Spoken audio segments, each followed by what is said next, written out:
faculty and staff of Anahaw Elementary School, to our guests, to our proud parents, and of course, to the most important persons in this ceremony, the awardees. Ladies and gentlemen, good morning. It is with great pleasure and a deep sense of honor that I stand before you today as your guest speaker on this recognition day. This day is a celebration of dedication, hard work, and outstanding achievements. To each student being recognized today, I extend my heartfelt congratulations. Your commitment to excellence has brought you to this moment, and you should take immense pride in your accomplishments. So before anything else, I am proud that I am a product of Anahaw Elementary School. Sa akong teachers ang una, Ma'am Myra, Ma'am Mary Grace, Ma'am Susie, Ma'am Emily, and Ma'am Mary Rose. Kag sa iban pa na ako ng mga teachers, I am thankful sa inyong life.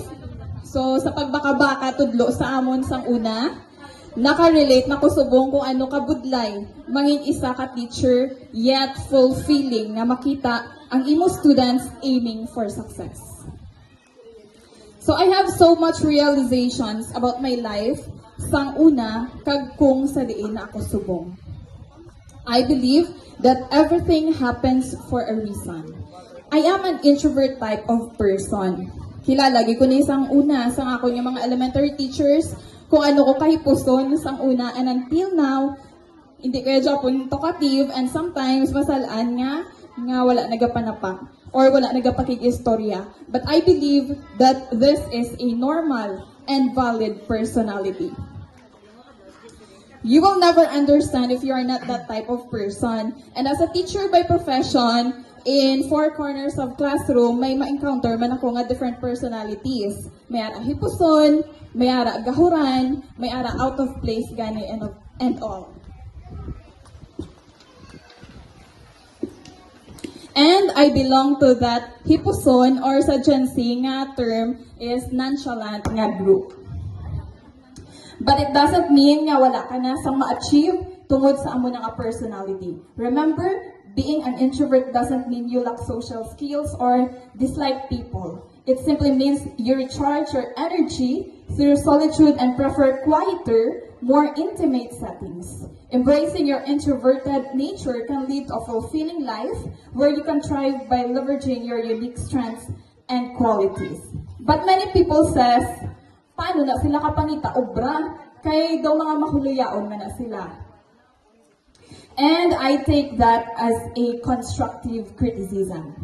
And because of the course na akong gingkwa, nga education, so I also realized that I have to go out of my shell. Nagadevelop man ang aton nga personalities. Through those negativities that I heard, I remain optimistic. Ginpamatud-an ko sa ila nga kaya ko, I made that as motivations to do better. I grow nga ang akong routine is balay, eskwelahan, simbahan. And I never regret na amo na ka-strict akong parents when it comes sa mga lagawan o pudang friends.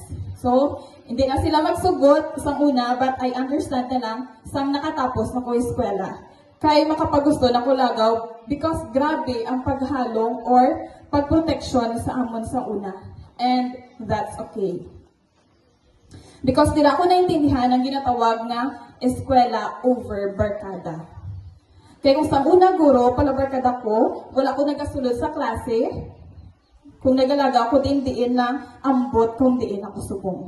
That is why I'm really thankful of my parents nga ara gid nagaguide sa amon all throughout. When it comes naman financially, I am blessed because ang akong parents nagapaningwa gid nga mahatag ang amon needs. Sa nga eskwela ko may balong ko kada adlaw, kung may mga projects, may mga alumutan na makabayad gid ako tuition, so makahatag gid sila. But I know ang ako nga parents gakabudlayan man tungod nga sundanay kami sa akong magulang nga ga eskwela. But nagapaningwa gid sila nga ma-providean ang amon nga mga kinahanglanon kag sa bulig sang Ginoo who supply all our needs.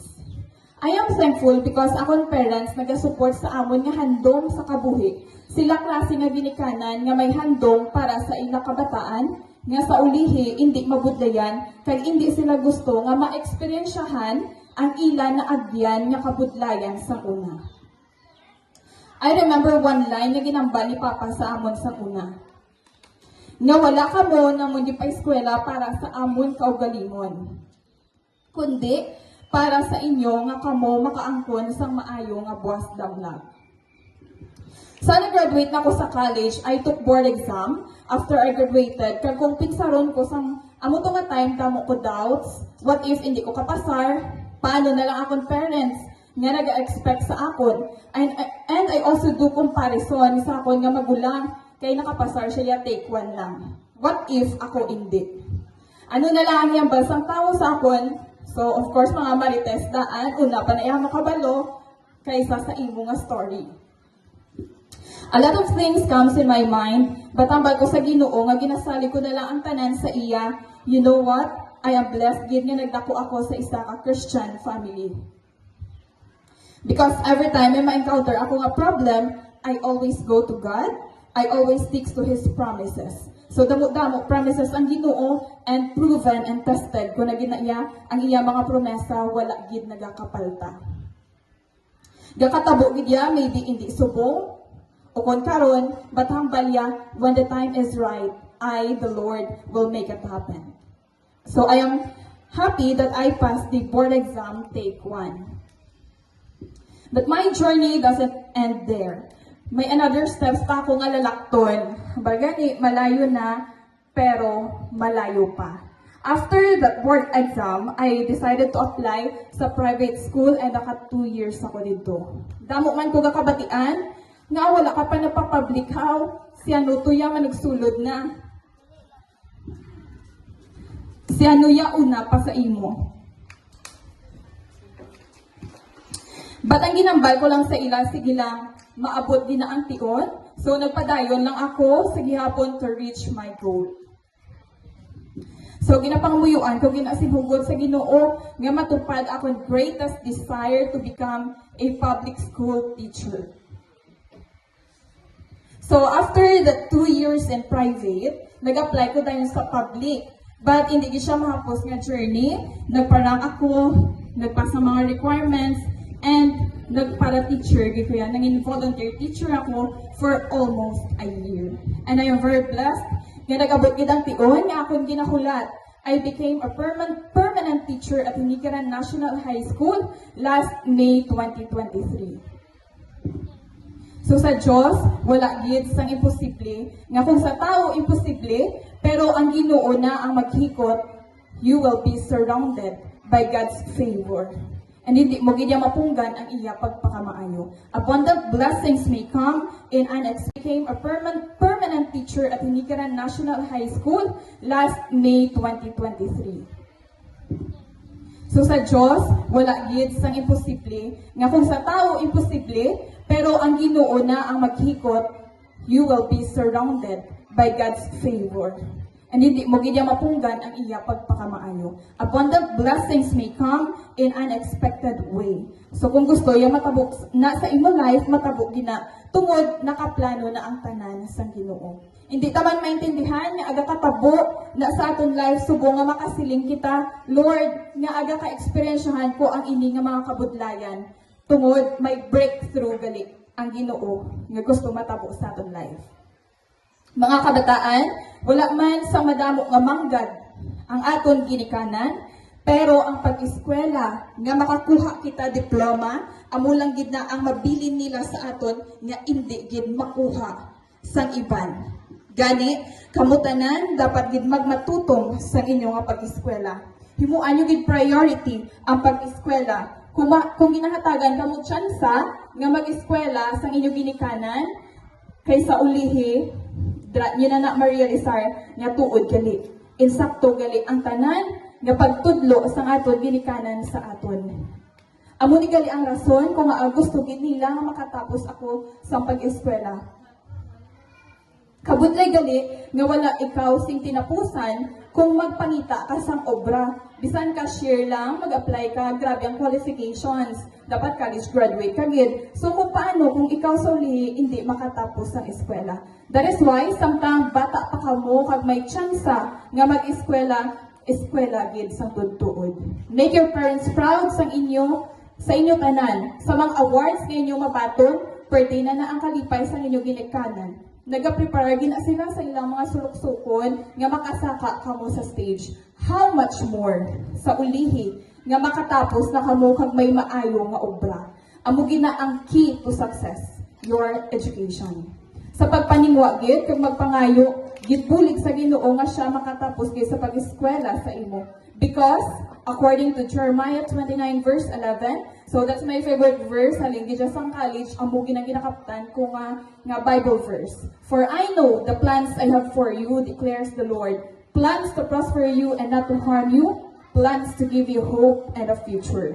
So maayo ang plano sang Ginoo sa imo kabuhi.